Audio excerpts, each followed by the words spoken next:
तो मैंने आज नई सब्जेक्ट उठाई है सॉफ्टवेयर इंजीनियरिंग। सॉफ्टवेयर इंजीनियरिंग की जो बुक है उसको हम 3 वीडियोस या 2 वीडियोस में ही पूरी करा देंगे। और ये सॉफ्टवेयर इंजीनियरिंग की स्टडी हमारे किस किस काम आएगी?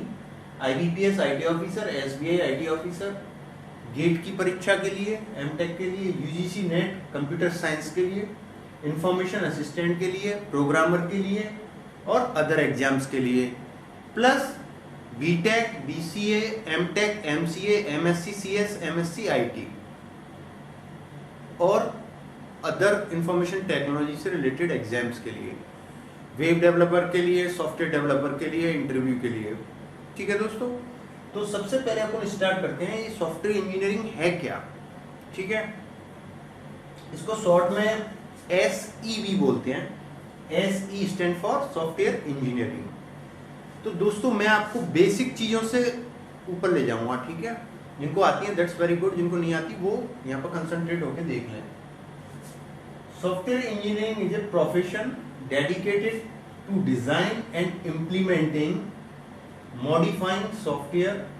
It's a cycle analysis, design, coding और development, maintenance and reengineering of software. ये थोड़ा सा ओड लग रहा होगा क्योंकि कुछ बच्चे हिंदी मीडियम के भी हैं, तो मैं आपको एकदम प्योर देसी में समझाता हूँ कि सॉफ्टवेयर इंजीनियरिंग क्या है। ये एक प्रोफेशन है। जैसे कोई कारपेंटर है, वो उसका प्रोफेशन है।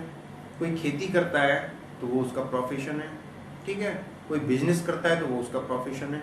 ऐसे ही अगर मैं खुद इंजीनियर हूँ, सॉफ्टवेयर इंजीनियर हूँ, तो वो मेरा प्रोफेशन है। ऐसे ही सॉफ्टवेयर बनाने वाला या सॉफ्टवेयर बनाना भी क्या है? प्रोफेशन। यानी मैं सॉफ्टवेयर इंजीनियर हूँ, मैं सॉफ्टवेयर बनाता हूँ या डेवलप करता हूँ, तो मैं ये क्या है? मेरा प्रोफेशन है। और ये प्रोफेशन इस प्रोफेशन में क्या क्या काम होते हैं? इसमें मैं सॉफ्टवेयर डिजाइन करता हूँ। डिजाइन मीन्स कोई भी सॉफ्टवेयर बनाने से पहले उसकी प्रोटोटाइप तैयार करता हूँ, यानी उसका डिजाइन बनाता हूँ, मैं ब्लूप्रिंट बनाता हूँ उसका मैं। ठीक है, इम्प्लीमेंटिंग, उसके लिए मैं कोडिंग करता हूँ अपनी डिजाइन के अनुसार। पहले तो मैं क्या करूँगा? सॉफ्टवेयर बनाने के लिए डिजाइन बनाऊंगा, फिर उस डिजाइन के हिसाब से क्या करूँगा? इम्प्लीमेंटेशन यानी कोडिंग करूँगा। मॉडिफाइंग सॉफ्टवेयर, सॉफ्टवेयर को मॉडिफाई करना है मुझे किसी पुराने को, तो उसको मॉडिफाई कर सकता हूँ मैं, क्योंकि मैं सॉफ्टवेयर इंजीनियर हूँ, मुझे सॉफ्टवेयर इंजीनियरिंग सारी आती है। इट्स अ साइकिल, ये एक साइकिल है क्या सॉफ्टवेयर इंजीनियरिंग? ये एक साइकिल है, पहले ये होगा, फिर ये होगा, फिर ये होगा, फिर ये होगा, फिर सॉफ्टवेयर बन गया। ठीक है, तो ये कौन कौन सी साइकिल है, यानी इसमें क्या होता है, इसमें क्या होता है, इसमें क्या होता है, इस फेज में क्या होता है, इस फेज में क्या होता है, वो सारा पढ़ेंगे अपन। सबसे पहला फेज होता है वो होता है एनालिसिस। यानी उसमें क्या होता है? मैं खुद के लिए सॉफ्टवेयर बना रहा हूँ तो मैं एनालिसिस करूंगा पहले कि इसमें क्या क्या फीचर्स होने चाहिए, क्या क्या कैसी डिजाइन होनी चाहिए, और यानी कौन कौन से ऑप्शन होने चाहिए, कैसा डेटाबेस होना चाहिए, कितने यूजर्स का मुझे बनाना है, कितना इसका कॉस्ट आएगा, वो सब किस में आता है? एनालिसिस में। फिर डिजाइन फेज में क्या होता है? जो मैंने एनालिसिस किया है उस आधार पे जो डेवलपर होगा, डेवलपर माने सॉफ्टवेयर बनाने वाला, जो सॉफ्टवेयर के लिए कोडिंग लिखेगा, उसको क्या कहते हैं? डेवलपर। तो डेवलपर क्या करेगा? एनालिसिस के बाद डिजाइनर होगा, डिजाइन बनाएगा। एनालिसिस कर ली उसने कि यूजर को क्या क्या चाहिए, अगर कोई सॉफ्टवेयर बनवा रहा है मुझसे तो उसको क्या क्या फीचर चाहिए, और मैं बना रहा हूँ तो मुझे क्या क्या फीचर चाहिए, उस हिसाब से क्या होगी? डिजाइन तैयार, ब्लूप्रिंट तैयार। उसके बाद कोडिंग। कोडिंग में मीन्स उसी हिसाब से मैं उसकी कोडिंग करूंगा। ऑब्जेक्ट ओरिएंटेड लैंग्वेज में करूँ, जावा में करूँ, C++ में करूँ, किसी भी लैंग्वेज में मैं उसकी कोडिंग करूंगा। कोडिंग उसी को बोलते हैं, कोडिंग को ही बोलते हैं डेवलपमेंट या डेवलप करना। ठीक है, उसके बाद मेंटेनेंस। मेंटेनेंस होता है जिस सॉफ्टवेयर बना दिया और मैंने उसको दे दिया, 1 साल बाद टेक्नोलॉजी चेंज हुई, नए फीचर्स जुड़े, तो या फिर उसके यूजर्स बढ़ गए जिसने सॉफ्टवेयर बनवाया था, या उसको नया फीचर चाहिए कोई भी, तो वो मेरे पास लाएगा, तो उसका वो क्या हो गया? मेंटेनेंस, यानी अपडेट करना। जैसे अपना एंटीवायरस पुराना हो जाता है तो अपन उसको अपडेट करते हैं, उसी प्रकार से वो सॉफ्टवेयर जो था, जो बना के दिया था, उसको अपडेट करना। And re engineering. री इंजीनियरिंग मीन्स होता है, समझ लो ये क्वेश्चन भी आता है री इंजीनियरिंग के ऊपर। री इंजीनियरिंग क्या होता है? जैसे कोई सॉफ्टवेयर है बहुत पुराना, उसको थर्ड पार्टी ने बनाया था, लेकिन वो मेरे पास लेके आया, या थर्ड पार्टी जिसने बनाया था उसी के पास लेके आया और उसने उसको चेंज करवा दिया, इसमें से ये हटाओ, ये करो, वो करो। तो जो डेवलपर्स हैं उनको पूरा सॉफ्टवेयर एनालिसिस करना पड़ेगा बॉटम टू अप तक, और रिवर्स इंजीनियरिंग करके उसको री इंजीनियरिंग करना पड़ेगा। ठीक है, तो सॉफ्टवेयर इंजीनियरिंग क्या है, अब आपकी समझ में आ गया होगा। देसी भाषा में इसका एक मैं आपको डेफिनेशन बता देता हूँ। Software engineering is a profession, या फिर software engineering is a process in which several phases occur. और वो कौन कौन से फेजेस हैं? एनालिसिस, यानी सॉफ्टवेयर को एनालिसिस करना, डिजाइन करना। दूसरा फेज क्या है? डिजाइन। याद कर लो, पहला फेज एनालिसिस, दूसरा डिजाइन, और तीसरा कौन सा फेज है? कोडिंग या फिर डेवलपमेंट। चौथा फेज क्या है उसका? टेस्ट करना। पांचवा फेज क्या है? मेंटेनेंस करना। और छठवां फेज कोई भी नहीं है, रिवर्स इंजीनियरिंग अलग मैटर है। तो इन फेजेस को अपन अच्छे तरीके से आगे पढ़ने वाले हैं, लेकिन डेफिनेशन समझ में आ गई होगी आपकी। ठीक है, SDLC मीन्स होता है सॉफ्टवेयर डेवलपमेंट लाइफ साइकिल, यानी सॉफ्टवेयर इंजीनियरिंग में एक टर्म है SDLC, इसको शॉर्ट में लिख देते हैं software development life cycle. SDLC phases, यानी इसी में पूरी सॉफ्टवेयर इंजीनियरिंग सिमटी हुई है। सॉफ्टवेयर इंजीनियरिंग में फेजेस होते हैं। पहला फेज होता है रिक्वायरमेंट एनालिसिस, जैसा कि मैंने आपको बताया था अभी कि सबसे पहले कोई XYZ कंपनी है और मैं एक कंपनी का, यानी मैं जिस कंपनी में काम करता हूँ सॉफ्टवेयर कंपनी में, IBM में, तो IBM वालों के पास ये आया यूजर। कोई यूजर मींस कोई बैंक आई मान लो, ठीक है, यहाँ पे state bank of India SBI के लोग आए मेरे पास कि हमें सॉफ्टवेयर बनवाना है।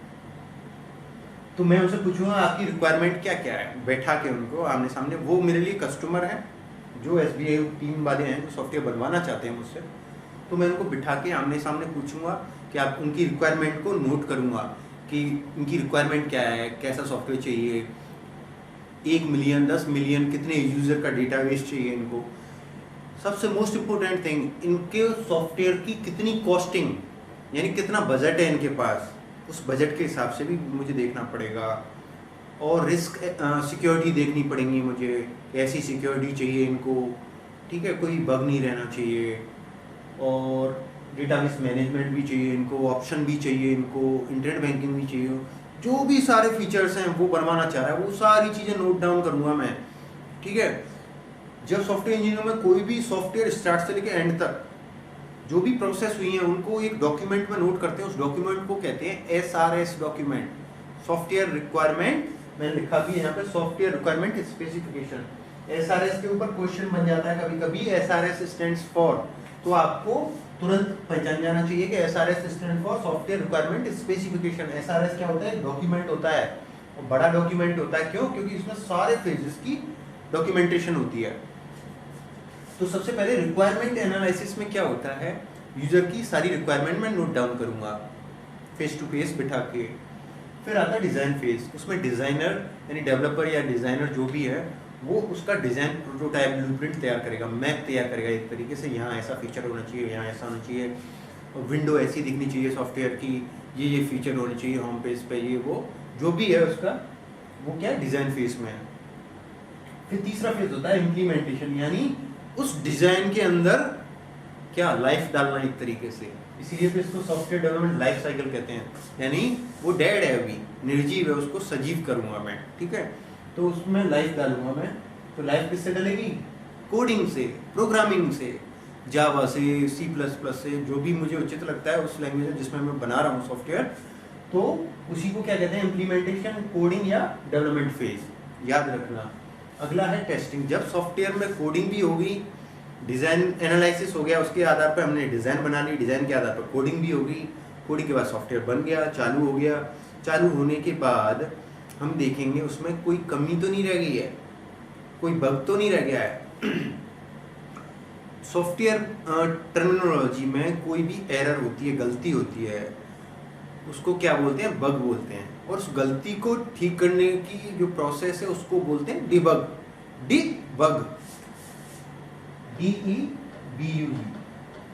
और जो गलती होती है उसको क्या बोलते हैं? बग। बग माने गलती, डिबग माने उस गलती को ठीक करना। तो टेस्टिंग में टेस्टर होते हैं, टीम होती है सॉफ्टवेयर कंपनी में। डेवलपर्स की अलग होती है, टेस्टर्स की अलग होती है। तो टेस्टर्स क्या करेंगे, उस सॉफ्टवेयर को कई टूल होते हैं टेस्टर्स के पास, उनमें से उसमें टेस्ट करेंगे उसको, सॉफ्टवेयर को जो बनाया है डेवलपर ने। डेवलपर लेके पहुंचा, भाई सॉफ्टवेयर को टेस्ट कर दो। तो उनके पास टेस्ट करने की कई सारी टेक्नोलॉजी टूल्स होते हैं, जिनके जैसे उसमें कई सारी टेस्टिंग शामिल होती हैं, black box testing, white box testing, mercury testing, lot of things. ठीक है, वो अपन मैं आपको डिटेल में बताऊंगा अभी। तो टेस्ट कर लिया उन्होंने, कहा टेस्ट में अगर गलती आई तो वो वापस किसको दे देगा, डेवलपर को, इसमें ये गलती है, तो डेवलपर उसको ठीक कर देगा, वापस लाएगा टेस्टर के पास। वो तब तक वापस लाएगा जब तक सारी गलतियां ठीक नहीं हो जाती। ठीक है, फिर उसके बाद क्या है, सॉफ्टवेयर ओके है। उसके बाद हम क्या करेंगे, उस सॉफ्टवेयर को उस जो जिस कंपनी ने हमसे बनवाया था वो सॉफ्टवेयर उसको दे देंगे और पेमेंट हो जाएगा हमारा। उसके बाद मेंटेनेंस फेज रह जाता है। मेंटेनेंस फेज यानी समय समय पर टेक्नोलॉजी के हिसाब से, या फिर जैसे उन्होंने काम करना स्टार्ट कर दिया, जिस कंपनी के लिए मैंने सॉफ्टवेयर बनाया था, उन अचानक से कोई गलती निकली, काम करने के बाद भी तो पता चलता है ना कि इसमें ये कमी रह गई, उसको ठीक करना भी किस में आता है, मेंटेनेंस में। टेक्नोलॉजी के हिसाब से टेक्नोलॉजी चेंज हो गई, सॉफ्टवेयर पुराना हो गया तो नई फीचर जुड़वानी है, वो भी क्या हो गया, मेंटेनेंस हो गया। तो मेंटेनेंस अपडेट दोनों एक ही चीज़ हो गई। री इंजीनियरिंग यानी कोई दूसरा सॉफ्टवेयर है या फिर कोई पुराना सॉफ्टवेयर है या फिर XYZ कंपनी का थर्ड पार्टी का सॉफ्टवेयर है, अब वो उसमें चेंज कराना चाह रहे हैं, तो बॉटम टू अप तक पूरा एक एक मॉड्यूल खोलना पड़ेगा, पूरा डिज़ाइन देखना पड़ेगा, और फिर वापस सॉफ्टवेयर में वो फीचर जोड़ के वापस उसको असेंबल करना पड़ेगा। उसको क्या कहते हैं, सॉफ्टवेयर री इंजीनियरिंग। ठीक है दोस्तों, तो आज हमने क्या पढ़ा, सॉफ्टवेयर इंजीनियरिंग की डेफिनेशन, SDLC किसे कहते हैं, SDLC के फेजेस कौन कौन से हैं। ये 5 फेजेस हैं। खाना खाना भूल जाना, लेकिन ये 5 फेज जीवन में मत भूलना, सिंपल से हैं। कोई भी प्रॉब्लम हो कमेंट कर देना मुझे, मैंने बहुत बॉटम बेसिक तरीके से समझाया है, हाई स्टैंडर्ड से मैंने समझाया ही नहीं है। मैंने कोशिश किया हिंदी मीडियम वाले बच्चे सबकी समझ में आए। और सबसे इम्पोर्टेंट चीज़ इसमें से क्वेश्चन कहाँ से बनते हैं, इन 5 में से क्वेश्चन बनते हैं, इनको हम डिटेल में भी पढ़ेंगे। और दूसरा क्वेश्चन बनता है SRS स्टैंड्स फॉर, ये बहुत अच्छा क्वेश्चन है, गेट में हर एग्जाम में पूछ लेते हैं इस क्वेश्चन को। तो चलिए दोस्तों, अब अपने नए टॉपिक की तरफ चलते हैं। इस टॉपिक में किसी को कोई भी दिक्कत हो तो मुझे कमेंट करके पूछ सकता है, एनी टाइम कमेंट करके, ईमेल करके। और दोस्तों, जिन लोगों ने चैनल सब्सक्राइब नहीं किया है वो प्लीज़ चैनल को सब्सक्राइब कर लें, और जिन लोगों ने मेरी पिछली वीडियोस नहीं देखी है डाटाबेस मैनेजमेंट सिस्टम की, वो डाटाबेस मैनेजमेंट सिस्टम की भी इसी चैनल की वीडियोस में जाके देख सकते हैं। और चैनल को सब्सक्राइब करना ना भूलें, और दोस्तों से भी सब्सक्राइब कराएं और शेयर करें। चलिए मैं आपको अपने नए टॉपिक की तरफ ले चलता हूँ दोस्तों।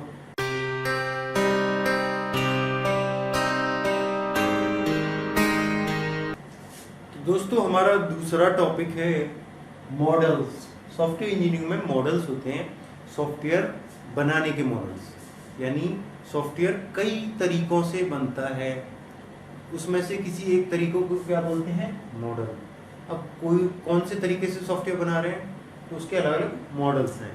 तो वो मॉडल हम पढ़ते हैं, फेमस, वैसे बहुत सारे मॉडल हैं लेकिन फेमस और इम्पोर्टेंट मॉडल्स हैं। वाटरफॉल मॉडल पहला मॉडल है, वाटरफॉल मॉडल। इसमें पानी फ्लो होता है जिस तरीके से, यहाँ से पानी फ्लो हो रहा है तो वो यूं जाएगा यूं जाएगा, इसको क्या बोलते हैं, वाटरफॉल मॉडल। अभी अपन इन सबको डिस्क्राइब करेंगे वन बाई वन, लेकिन एक बार सरसरी निगाह से पहले ये पढ़ लो। वाटरफॉल मॉडल होता है, दूसरा होता है iterative and assessment model, IEM भी बोलते हैं इसको। तीसरा होता है रैपिड एप्लीकेशन डेवलपमेंट मॉडल। याद रखना यहीं से क्वेश्चन बन जाता है, रेड में से हमेशा क्वेश्चन बनता है। जैसे रेड स्टैंड्स फॉर, तो अपन को आंसर देना है रैपिड एप्लीकेशन डेवलपमेंट, ठीक है। या फिर रेड, यानी रेड को वो कई टर्म में आपको कंफ्यूज कर सकता है, हार्ड डिस्क में भी एक रेड का कॉन्सेप्ट होता है, ठीक है। तो याद रखना, कंफ्यूज नहीं होना है उनको। और चौथा जो मॉडल है वो फोर्थ मॉडल है अपना प्रोटोटाइपिंग मॉडल, प्रोटोटाइप मॉडल भी बोलते हैं इसको। फिफ्थ अपना मॉडल है वो है स्पाइरल मॉडल, ठीक है दोस्तों। ये 5 मॉडल है, याद रख लो इनको, कभी भी भूलना नहीं है, ठीक है। इन 5 मॉडल्स को हमेशा याद रखना है। देखिए मैं इसके लिए एक तरीका बता देता हूँ जिससे 5 मॉडल जीवन भर याद रहेंगे।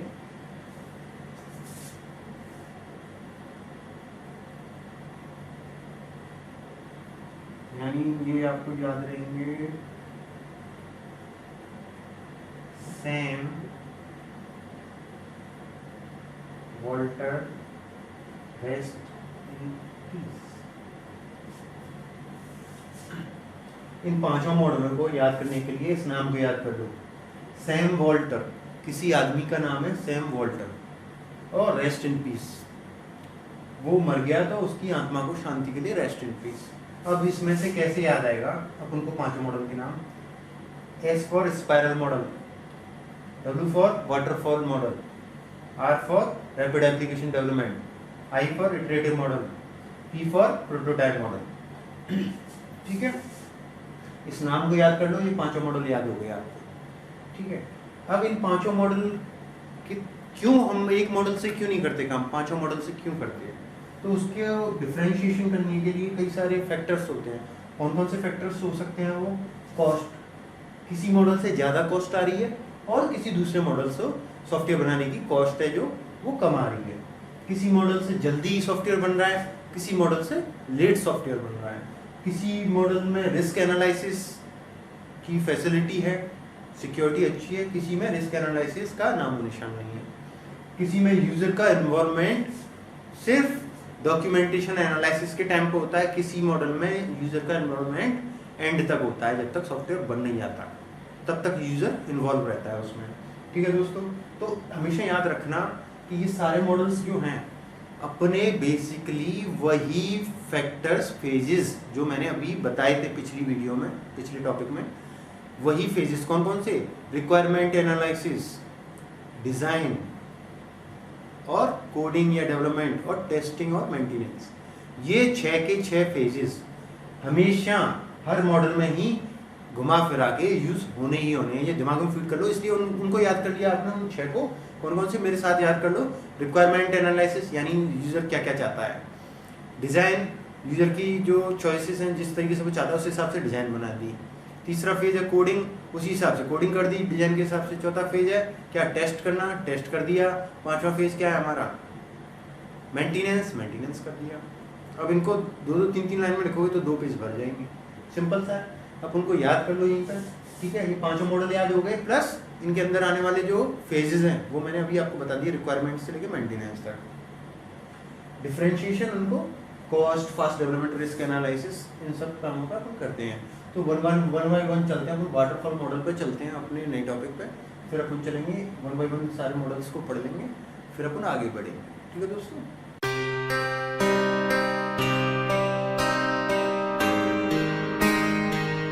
तो दोस्तों सबसे पहला मॉडल है हमारा वाटरफॉल मॉडल। ठीक है, वैसे इसको अगर डिस्क्राइब करके पढ़ेंगे तो ये 1 पेज 2 पेज में आ जाएगा, लेकिन मैं आपको एक ऐसा ट्रिक बताने वाला हूँ, जीवन भर नहीं भूलोगे, और फिंगर टिप्स पे रहेगा वाटरफॉल मॉडल। हमेशा याद रखो, पानी बहता है हमेशा ऊपर से नीचे की तरफ, यानी ऐसे पानी तभी बहेगा जब ऊपर से नीचे की तरफ। तो स्टेयर बना दो,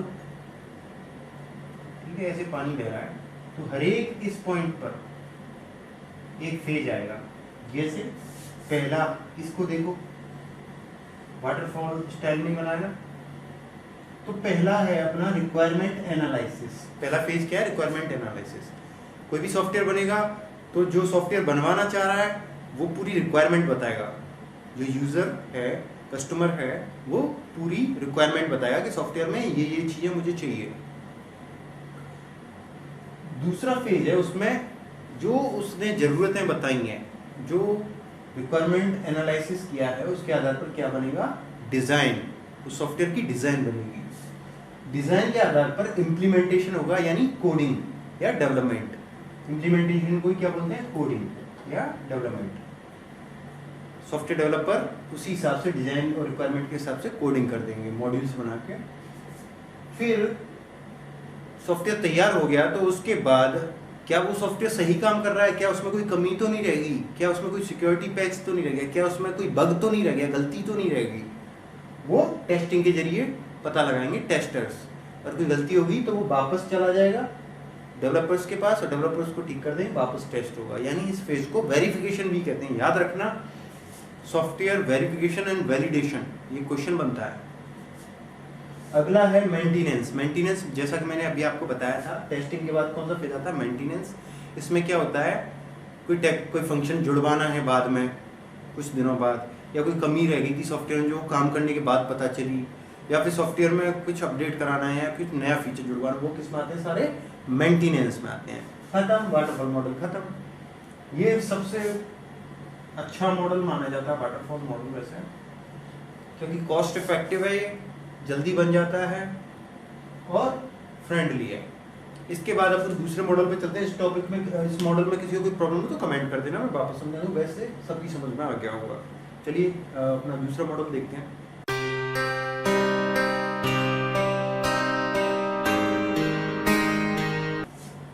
दोस्तों अपना सॉफ्टवेयर इंजीनियरिंग में दूसरा मॉडल है सॉफ्टवेयर बनाने का, प्रोटोटाइप मॉडल।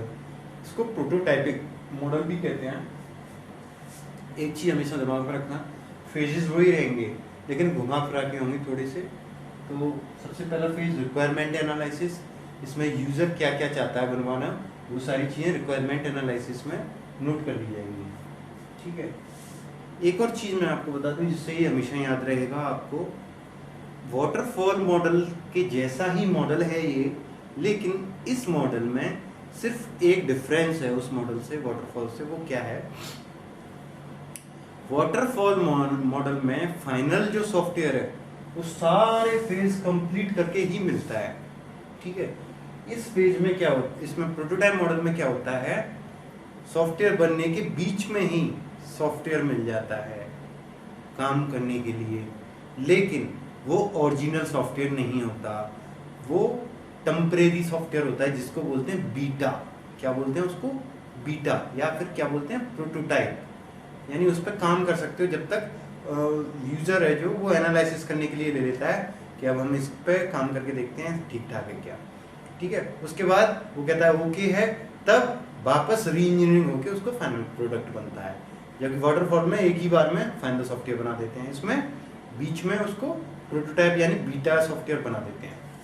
तो रिक्वायरमेंट एनालिसिस में रिक्वायरमेंट ले ली यूजर से, क्या क्या बनवाना चाह रहा है वो, क्विक डिजाइन, क्विक शब्द जुड़ गया, यानी तुरंत टेम्परेरी लेवल पर डिजाइन कर दी और उसका प्रोटोटाइप बना दिया, यानी सॉफ्टवेयर बना दिया। इस प्रोटोटाइप को क्या बोलते हैं, ब्लूप्रिंट प्रोटोटाइप, इसको बीटा भी बोलते हैं। ये फाइनल सॉफ्टवेयर नहीं होता है, इसको बीटा बोलते हैं एक तरीके से, यानी टेम्परेरी। उसने कहा कि टेम्परेरी बना के दो मुझे फटाफट, तो टेम्परेरी बना के दे दिया आपने। तो अब वो उस पर काम करके देखेंगे क्या कमी है, कैसा होना चाहिए इसका ग्राफिकल इंटरफेस कैसा होना चाहिए, इसमें फंक्शन कौन से होने चाहिए, वो सारी चीज़ें वो प्रोटोटाइप में देखेंगे। फिर कस्टमर डिसाइड करेगा, कस्टमर एवोल्यूशन। अगला फेज क्या है, कस्टमर एवोल्यूशन। कस्टमर डिसाइड करेगा कि ठीक है, कि जो आपने बनाया वो ओके है, तो फाइनल प्रोडक्ट मिल गया।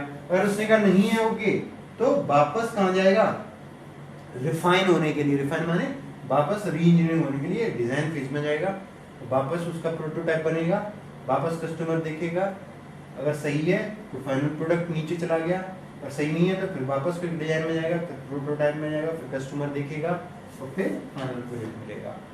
सिंपल है, किसी को भी प्रॉब्लम ही नहीं है, सेम फेजेस हैं। बस इसमें याद रखना है कि इसमें फाइनल प्रोडक्ट से पहले ही बीटा या प्रोटोटाइप मॉडल मिल जाता है उनको।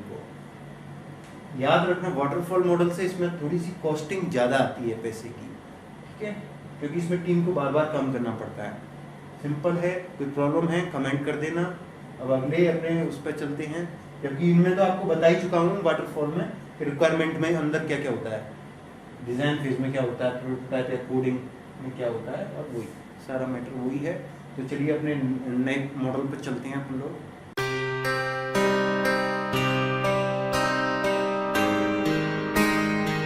दोस्तों अपना तीसरा जो मॉडल है सॉफ्टवेयर डेवलपमेंट का वो है इटरेटिव मॉडल।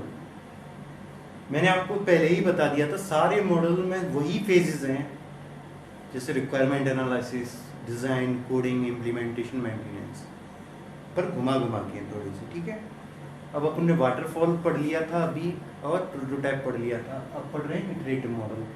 सेम है रिक्वायरमेंट एनालिसिस।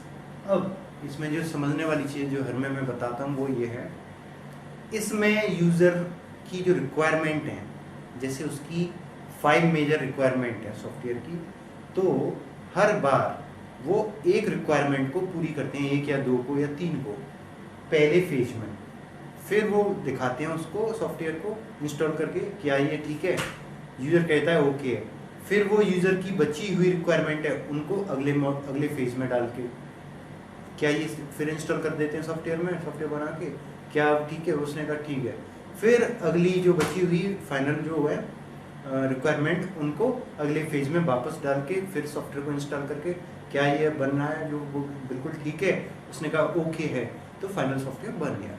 ठीक है, फेजेस वही रहेंगे, सबसे पहले रिक्वायरमेंट एनालिसिस, उसके बाद डिज़ाइन होगी, डिज़ाइन के बाद डेवलपमेंट होगा, डेवलपमेंट के बाद टेस्टिंग होगी, टेस्टिंग के बाद इम्प्लीमेंटेशन होगा, यानी सॉफ्टवेयर इंस्टॉल कर देंगे और वो पूछेंगे क्या ये ठीक है। लेकिन याद रखना इसमें जो आदि इसमें एक या एक से अधिक चॉइसेस लिए उन्होंने, रिक्वायरमेंट सारे रिक्वायरमेंट एक ही बार में नहीं लिए उन्होंने, कुछ कुछ करके लिए हैं। ठीक है, यहाँ पे उन्होंने दे दिया कस्टमर को क्या ये ठीक है, कस्टमर का इन्वॉल्वमेंट रहता है इस पूरे में। ठीक है, उसने कहा ठीक है, फिर बची हुई रिक्वायरमेंट दूसरे फेज में देनी, वही डिजाइन डेवलपमेंट टेस्टिंग इम्प्लीमेंटेशन, क्या ये ठीक है, कस्टमर ने कहा ठीक है, फिर सारी बची हुई फाइनल स्टेप में लेके डिजाइन डेवलपमेंट कोडिंग टेस्टिंग और इम्प्लीमेंटेशन बन गया। सिंपल है एकदम, वही फेजेस हैं, लेकिन हर बार वो क्या करेंगे, कुछ रिक्वायरमेंट को हर फेज में डाल डाल के बनाएंगे। सिंपल है।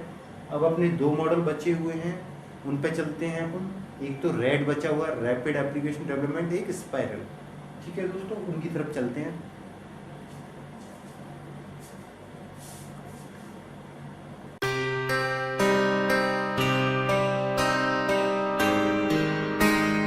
दोस्तों अपना फोर्थ मॉडल है रैपिड एप्लीकेशन डेवलपमेंट मॉडल, इसको रेड भी बोलते हैं, RAD। याद रखना इंपॉर्टेंट है ये RAD, इससे क्वेश्चन पूछ लेता है RAD से। सेम फेजेस हैं, requirement, user description, construction, cut over. अब देखो इसमें ध्यान रखने वाली चीज कौन सी है। पहली चीज, इस पूरे प्रोजेक्ट में यूजर का इन्वॉल्वमेंट रहेगा, जो बनवा रहा है सॉफ्टवेयर उसका कोई रिप्रेजेंटेटिव या कोई प्रतिनिधि या स्वयं जो बनवा रहा है वो प्रेजेंट रहेगा, यानी यूजर का इन्वॉल्वमेंट रहेगा।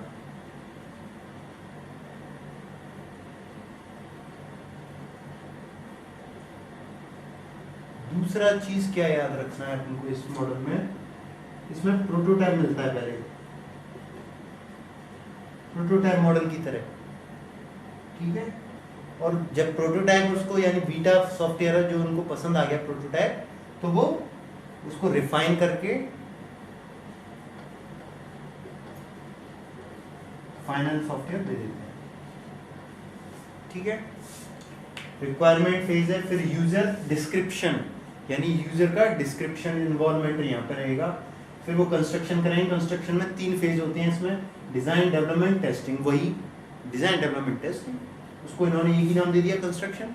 उसका कट ओवर, यानी यूजर ने एक्सेप्ट कर लिया सॉफ्टवेयर को, ACCPT accepted by final user, user को पसंद आ गया। ठीक है, अब वो क्या करते हैं, requirement, user description, construction, design development testing और कट ओवर दे दिया यूजर को, पसंद आ गया उसको तो ठीक है सारी फंक्शनलिटी, नहीं तो वो वापस requirement, user description, design development testing, cut over. ठीक है, सबसे पहले यूजर का इन्वॉल्वमेंट रहता है पूरे उसमें प्रोसेस में।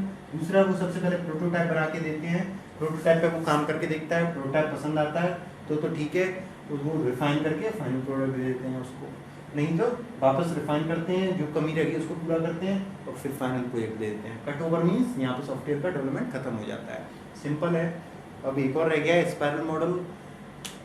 वो फाइनल जो मॉडल है वो इम्पोर्टेंट है मेरे तरीके से, क्यों? क्योंकि इन सारे मॉडल्स में रिस्क एनालिसिस को प्रायोरिटी कम देते हैं या इग्नोर कर देते हैं, और वो जो बच्चा है स्पाइरल मॉडल वो स्पेशली रिस्क एनालिसिस पे फोकस करता है।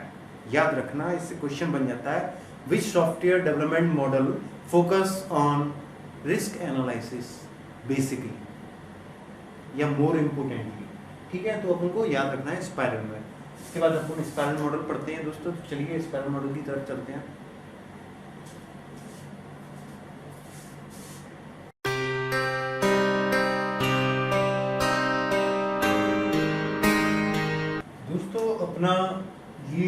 फिफ्थ मॉडल है स्पाइरल मॉडल।